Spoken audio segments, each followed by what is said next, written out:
Welcome to this explainer. Look, we're going to jump right in today because we are completely shifting your paradigm on weight loss. For decades, we've basically been spoon-fed the exact same tired advice. But today, we're tossing that out. We're going to look at the true biological systems that actually govern our bodies. We are exploring a completely new model of obesity, the hormonal theory. For over a half-century, the absolute golden rule of weight loss has been this simple, neat little mathematical formula. Calories in, calories out, right? We've all heard it. But let me ask you a question. If weight management is truly just about balancing a caloric equation, why has almost everyone who has ever tried to lose weight by restricting calories ultimately failed? I mean, we've all been there, miserably staring at a tiny, sad portion of dry chicken breast. And what happens? We blame ourselves. We think, oh, I just lack willpower. But if a medical treatment fails nearly 100% of the time, well, maybe the problem isn't the patient. Maybe the problem is the model itself. So if obesity isn't just a caloric imbalance, what is it? The reality is that obesity is actually a hormonal disorder of fat accumulation. Your body is incredibly smart, and it actually features a built-in fat thermostat, which is known as your body set weight. Think about it for a second. You don't consciously tell your heart to beat, and you certainly don't remind your lungs to breathe. Those are automatic homeostatic systems. Well, your body fat is regulated in the exact same way. It automatically defends a specific body weight, vigorously fighting against both increases and decreases, just to keep you at that set point. Now, if your fat thermostat gets hormonally set too high, your body is going to do absolutely everything in its power to make you gain weight to reach that new set point. It does this by pulling two really powerful levers. First, it actively slows down your total energy expenditure, so your metabolism. And second, it massively increases your hunger hormones. This brilliantly explains why when you go on one of those crazy calorie-restricted diets, you eventually just feel cold, tired, and completely ravenous. Eating more doesn't make us fat. Getting fat makes us eat more. Overeating is not some personal choice. It's a hormonally driven behavior. So what biological mechanism is actually turning up this dial in the first place? That brings us to section 1, the primary dial, insulin. The main hormone that turns up your fat thermostat is insulin. Dr. Jason Fung, who is a massive expert on this topic, boldly points this out with a pretty startling medical truth. He says, actually, I can make anybody fat. How? By prescribing insulin. He notes that it literally won't matter how much willpower you have or how many hours you spend running on a treadmill. If a doctor prescribes you insulin, you are going to gain weight. Period. This completely shatters the myth that obesity is just a willpower issue. It's not. It's a hormonal issue. To really get why insulin makes us gain weight, you gotta understand its actual job. Simply put, insulin is fundamentally a storage hormone. When we eat, insulin is released to move glucose out of the blood and into our cells for energy, and any excess glucose is stored. Think of it this way. Your body has two storage options. The first is glycogen, which is kind of like your wallet. It's super easy to access, but there's a really limited amount of space. Once your wallet is full, insulin directs the rest of that energy into fat, which is like your bank account. It's a lot harder to access, but it has completely unlimited storage space. So when insulin levels are high, we're depositing into the bank. We are storing fat. And when insulin levels are low, we burn fat. When you compare lean and obese individuals over a few hours, the contrast is just incredibly stark. In obese patients, insulin levels don't just spike way higher after a meal, but they stay stubbornly elevated for much, much longer compared to lean individuals. Their bodies are essentially locked in this constant, unyielding state of fat storage, rarely ever getting the hormonal signal to withdraw energy from that bank account. Moving right along to section 2, the glitch, insulin resistance. But why on earth do our insulin levels stay so high all the time, trapping the body in a permanent state of fat storage? Well, the answer is insulin resistance. It's basically a physiological glitch. We can understand this glitch by looking at how hormones communicate with our cells. Hormones work exactly like a key fitting into a lock.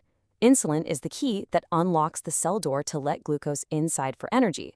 But when your body is just constantly bombarded with high levels of insulin over long periods of time, those cellular locks actually get jammed. The keys just don't fit perfectly anymore, and that metabolic glitch is what we call insulin resistance. So what happens? When the cells resist the insulin, glucose piles up in the blood. Starved for energy inside the cell, the body basically panics. To force that glucose into the resistant cells, your pancreas just produces even more keys, even more insulin. This creates a really terrifying four-step vicious cycle. High insulin levels lead to resistant receptors, which forces the pancreas to produce more insulin, which ultimately commands the body to store even more fat. Now, if this sounds super familiar, it's because it is exactly the same mechanism as building up a tolerance to a drug, like alcohol or caffeine, right? If you drink 3 cups of coffee every single day, eventually you're going to need 4 cups to get the same buzz. The persistent exposure to insulin leads to resistance, which ironically forces the body to pump out even more of the exact same hormone. High insulin creates insulin resistance, which creates even higher insulin. It's a totally self-defeating loop that just continuously ratchets up your body's fat thermostat. And this vicious cycle perfectly explains the time-dependent nature of obesity. Science journalist Gary Taubes sums this up so beautifully, saying, "We do not get fat because we overeat. We overeat because we get fat." Obesity operates a whole lot like rust. It takes time. The longer you are stuck in this insulin resistance loop, the higher your body's set weight climbs. After years and years of this, your elevated insulin levels become almost entirely independent of what you eat today. The fat get fatter, driven by a hormonal loop, not some sudden, magical loss of willpower. Which brings us to Section 3, the secondary dial, cortisol. Insulin isn't the only culprit here. We absolutely have to talk about the massive impact of the secondary dial on our thermostat, cortisol, which is widely known as the stress hormone. To get it, we have to look back at our evolution for a second.